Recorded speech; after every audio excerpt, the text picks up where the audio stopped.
है गाना। आज के इस महाप्रसंग में हम सभी इकट्ठे मीठी भावनाओं के साथ उपस्थित हो रहे, साथ ही साथ आज के इस महाप्रसंग में भगवान भोलेनाथ की जीवनी में ऐसा है, कहा जाता है कि भक्तों के लिए भगवान भोलेनाथ एकदम क्षण भर में उपस्थित होने की संकल्प लिए रहते हैं। आइए इसे हम सभी एक छोटी सी दृष्टांत के माध्यम से समझें। कहा जाता है ऐसा कि दरभंगा जिला अंतर्गत मैथिल में एक ब्राह्मण थे जिनका नाम था विद्यापति बिस्पी नामक गांव में अभी भी उनका जन्म स्थल है, भूमि है। आज भी वहाँ के मिट्टी लोग बच्चे की शिक्षा के लिए और संस्कार के लिए मान्यता है, वहाँ की मिट्टी लाते हैं और बच्चे को पठन पाठन का कार्य और संस्कार कराते हैं। ऐसा उन लोगों का धारणा है कि बच्चे उन्हीं विद्यापति जी की तरह संस्कारी विद्वान बन सके। तो वह विद्यापति जो थे भगवान भोलेनाथ के परम भक्त, साथ ही साथ गंगा माता के भी उन्होंने भक्ति स्वीकार किया और विद्यापति गंगा के भी सेवा किए और गंगा भोलेनाथ के साथ एक बार की बात है कि विद्यापति जी का भक्ति इतना सुदृढ़ होने लगा कि उनका भगवान भोलेनाथ की कैलाश पर्वत अडिग होने लगा, इधर उधर मन व्याकुलता में जाने लगा। तो उन्होंने माता पार्वती से रहा नहीं गया। उन्होंने कहा, माता पार्वती पूछी कि हे स्वामी, आप इतना अंदर से विचलित क्यों दिखाई देते हो, विचलित क्यों हो? उन्होंने कहा कि देवी, बात ऐसा है कि धरती पर एक विद्यापति नाम का ब्राह्मण इतना भक्तिनिष्ठ बन गया है, इतना मुझे पुकार रहा है आज कई वर्षों से, कि अब मेरा मन उनके बिना व्याकुल हो रहा है। जब तक मैं जाऊँ ना, उनका दर्शन न दूँ, यहाँ तक कि ऐसा मन बेहवल उनके लिए हो रहा है कि मैं उनके घर जाकर कुछ नौकरी करके उनके यहाँ अस्थायी रूप से रहना चाहता हूँ, ताकि मेरा मन में शांति आ सके। फिर भोलेनाथ कहने के आधार से माता कहे जे फिर यहाँ क्या होगा भोलेनाथ, यदि आप वहाँ चले जाओगे तो? उन्होंने कहा, वो सब मैं संभाल कर लूँगा, उसके लिए चिंता मत लो देवी।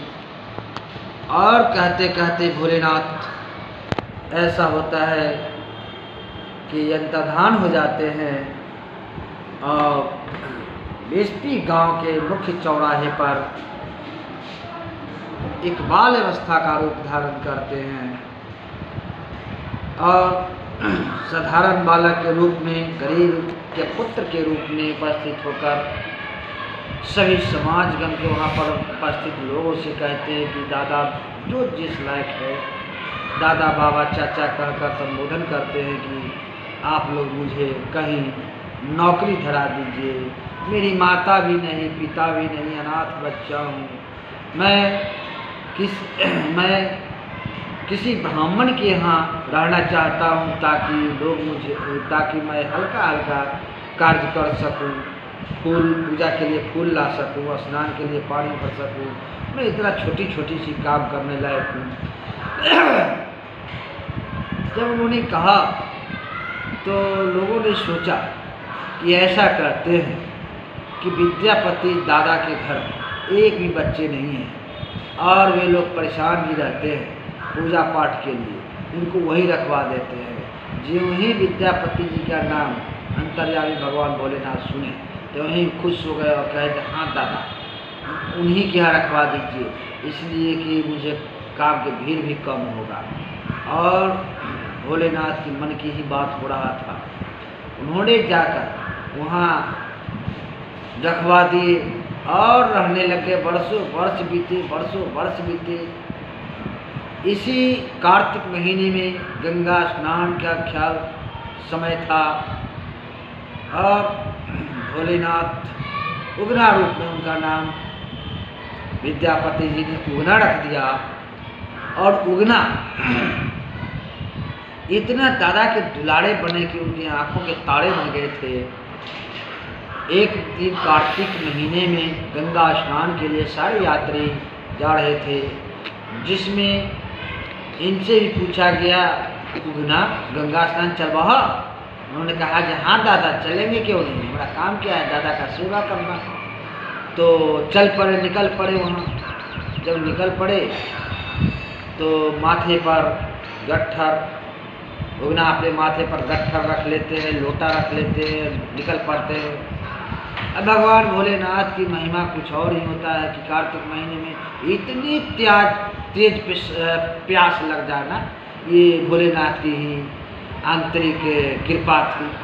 अब भोलेनाथ सोच रहे थे कि हम विद्यापति जी के घर कितना दिन रह सके, इसलिए कुछ ऐसा खेल उन्होंने रचाया कि एक कार्तिक महीने ठंडे का मौसम, ऊपर से इतनी कड़ी प्यास उन्होंने लागू कर दिए कि विद्यापति जी को प्यास से रहा नहीं जाता है। और कहते हैं जे उगना कहीं से एक लोटा जल लभू, बहुत प्यास लागल से चला नहीं होता है ना। और कहते कहते उगना कहते हैं कि दादा अभी पानी का कोई उपाय व्यवस्था नहीं दिखाई दे रहा है, थोड़ा दूर और चलिए, थोड़ा दूर और चलिए। एक तरफ उगना थोड़ा दूर चलने के लिए भी कहते हैं और एक तरफ प्यास की मात्रा भी बढ़ाते जा रहे हैं, परेशानी बढ़ाते जा रहे हैं, मजबूरी बढ़ाते जा रहे हैं। दोनों जब मजबूर होकर विद्यापति प्यास के मारे एक पेड़ के निकट बैठ जाते हैं और थक हार जाते हैं, कहते हैं जे मोर उगना कतः से जल लबहू, लेके कहीं से जल लेकर आइए, मुझे प्यास से रहा नहीं जाता है और प्यास के मारे चला नहीं जाता है।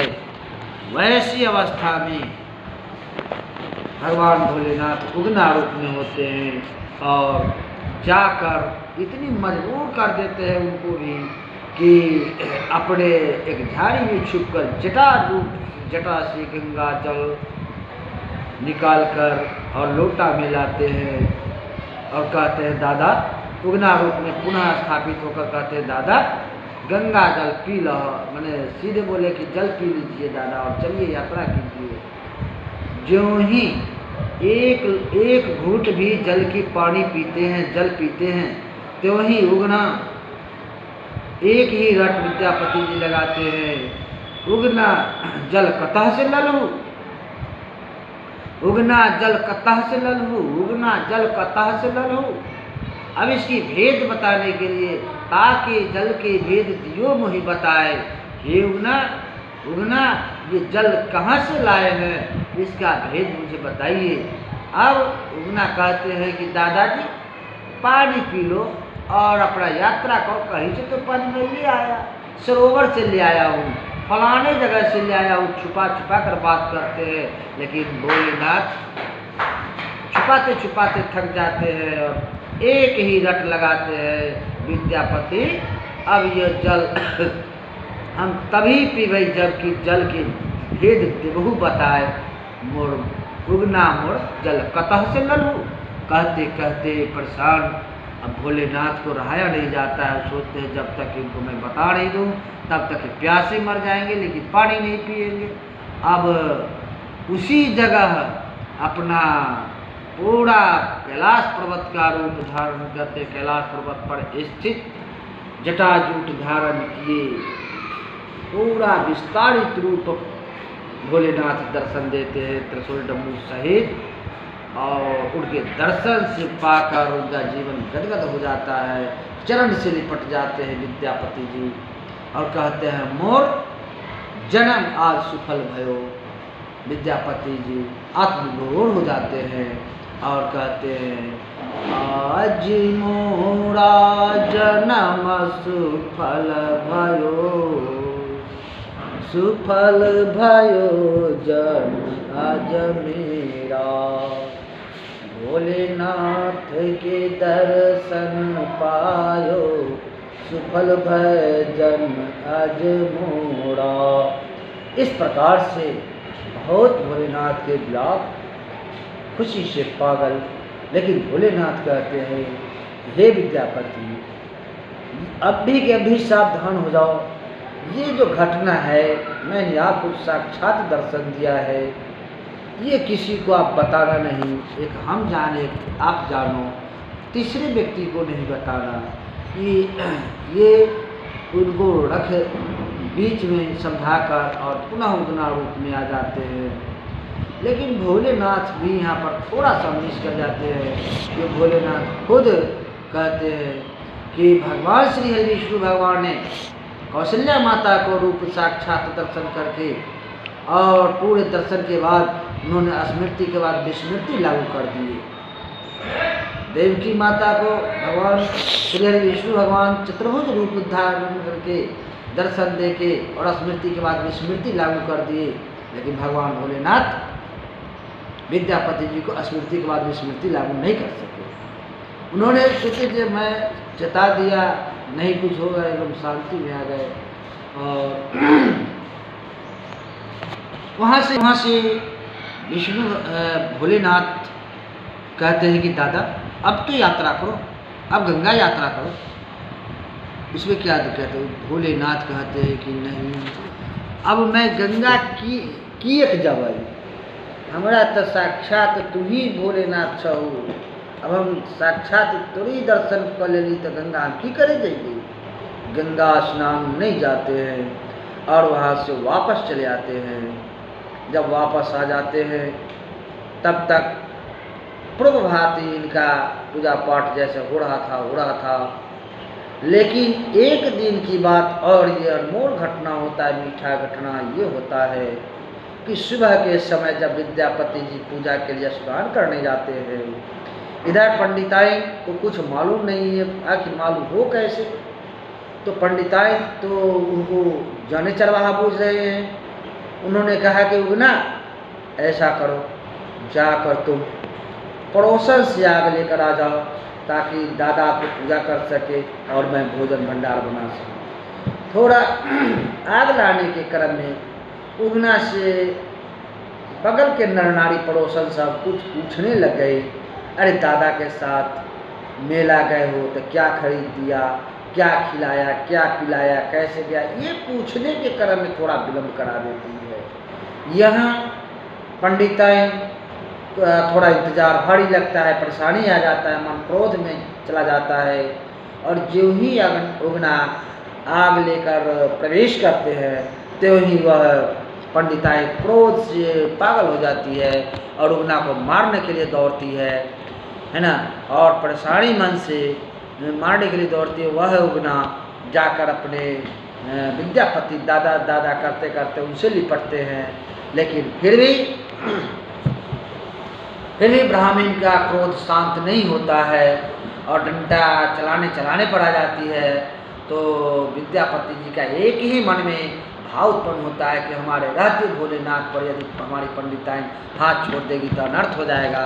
इसलिए उनको रहाया नहीं गया और भगवान भोलेनाथ जो उनको मना कर दिया था वो बात याद नहीं पड़ा और एकाएक उन्होंने कहा कि यह तो भोलेदानी छै। अरे पंडिताई ये तो भोलेदानी छै, ये कोनो चरवाहा थोड़े छै, ये तो भोलेदानी छै, अपन देवता छै। 2-4 बार उन्होंने जोर जोर से बोल दिया। इसी बीच में उगना सोचते हैं, भोलेनाथ सोचते हैं कि मैंने जो चेता दिया था वह तो संपर्क, वह तो भेद टूट गया, संपर्क टूट गया। इसलिए जैसे उगना वो बता दिए थे कि जिस दिन यदि किसी को आपने बता दिया मैं अंतर्धान हो जाऊंगा, आपका साथ छोड़ दूंगा। और आवेश में वो जान नहीं सके, याद नहीं रख सके। इसका ये रीजन, ये कारण हो सका कि भगवान भोलेनाथ सदा के लिए अंतर्धान हो गए। उस समय तो ऐसा लगा याद नहीं खो गया था विद्यापति जी का, ऐसा लगा कि कहीं न कहीं इधर उधर छुप गया, बच्चे छुप गए होंगे। जब मन शांत हुआ ब्राह्मणी को खोजने जब जाते हैं तो उगना कहीं नहीं नज़र पड़ते हैं। कोने कोने में, पड़ोसन पड़ोसन में, घर घर में, आंगन आंगन में खोज कर थक हार जाते हैं। तब विद्यापति जी का ध्यान आता है, जो ये तो मुझसे कहे थे, उन्होंने मुझसे कहा था कि जब दर्शन दिए थे तो किसी को बताना नहीं, मैं तो बड़ा अनर्थ कर दिया, मैं तो सारी बात लोगों से बता दिया, ये तो मेरी उगना उसी विरह याद में उगना, उगना के विरह याद में विद्यापति जी दम तोड़े हैं। एक ही बात के रट लगाते रह गए, उगना मुड़कत्तह गेला, उगना मुड़कत्तह गेला। इसी बात को रटते रटते रटते रटते उनका प्राण काल छोड़ने वाला होता है। साथ ही साथ गांव घर के पास पड़ोसन के लोग आते हैं और कहते थे विद्यापति जी दादा का बहुत तबीयत खराब है। उन्होंने कहा कि गंगा सेवन, बहुत गंगा नहाए थे, गंगा सेवन में रख दो। उन्होंने कहा कि नहीं, यदि गंगा के मुझसे प्रेम होगा तो गंगा खुद के मेरे हमसे मिलने आएगी। और वही हुआ। उसी भोर में 3 बजे ब्रह्म मुहूर्त में गंगा की धार उनके घर होते हुए, प्रस्फुटित होते हुए गंगा मिलने चली आई। और आज भी जैसे उस बीच गाँव के होते हुए गंगा की धारा आज भी प्रवाहित हो रही है। मेरे धर्म प्रेमी सज्जनों भाई बहन, तो भक्ति में इतनी शक्ति होती है, भक्ति में इतनी दम होता है। बस जरूरत है प्रेम करने की। भगवान कोई भी दिव्य नाम हो, भगवान राम, कृष्ण, भोलेनाथ आदि आदि कोई भी देवी देवता का नाम हो, बस मुझे देवी देवता को आपके अटल हमारी महल खजाने, रूप रंग, धन दौलत और मान सम्मान से उनको कोई मतलब नहीं है। बस आपको मीठा सा भाव उनको चाहिए, प्रेम चाहिए, और प्रेम में ही भगवान बिक जाते हैं। यदि भगवान को खरीदना हो, यदि भगवान से भक्ति करना हो, तो मात्र प्रेम दिखाना है, उनसे प्रेम जिंदा रह सके, उनके चरण से प्रेम लगा रहे, यही आप विनती बार बार करेंगे। भगवान के समझ से जब भी जाइए, धन संपत्ति मान मर्यादा मत मांगिए। जब भी आपसे भगवान के चरण से प्रेम हो जाएगा तो संसार वाला खुद के मान सम्मान, धन दौलत सब वापस चलाएगा। इसलिए भगवान के चरण से जब भी नहीं लगाइए, जब भी कुछ मांगने की मन हो तो भक्ति मांगिए, हे भगवान आपके चरण से मुझे अथाह प्रेम लग जाए, जन्म जन्मांतर तक प्रेम लग जाए, ये प्रेम टूटे नहीं, ये प्रेम निरंतर बनता रहे। हे भगवान हम आपसे यही मांगते हैं। इस महाप्रसंग को विशेष प्रारूप न देते हुए मेरे धर्म प्रेमी सज्जनों भाई बहन गुनिए करेंगे। जय जय भगवान भोलेनाथ, जय सीताराम जरूर करेंगे। जय जय सीताराम, नमः। लाइक सब्सक्राइब जरूर करेंगे।